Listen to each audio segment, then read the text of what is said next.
بسم الله الرحمن الرحیم.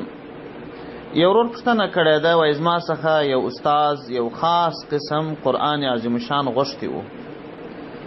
نو وایي ما په یو مرشد کې ولیدی، هغه قرآن عظیم شان مې راواخیستی، استاد ته مې ورکړي. استاد په هغه قرآن کې تلاوت کې شاګردانو ته درس پکښې وایي.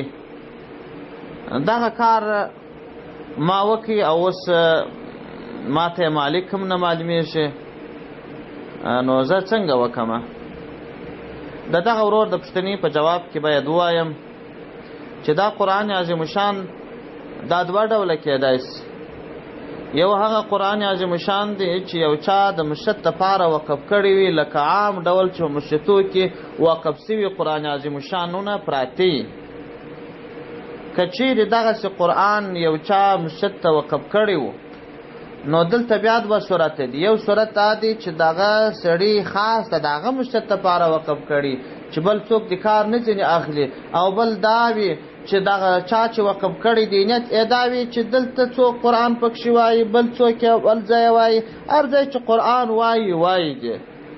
که چیرې یو چا مرشد ته قرآن وقف کړی و او نیت عام کړی و، کې دلته څوک وایي کې بل ځای وایي، تا هغه قرآن راخستی استاد ته دې ورکړي، هېڅ پروا نه کوي. او که دې چیرې داسې کړي د هغه سړي د هغه خاص مرشد دپاره وقف کړي، نو ته هغسې قرآن عظیم شان پیدا کړه، واره وړه په هغه مرشد کې کښېږده. او که چیرې د یو چا شخصي ملکیت وي، د ځانه سره یې ګرځي، وقف کړی نه یې، نو ته که هغه مالک نسې پیدا کولی، هغو نه پیسې خیرات کړه.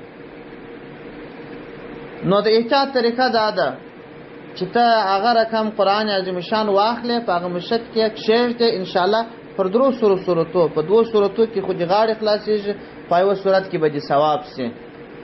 احسن الفتاوا جلد 6 صفحه 407.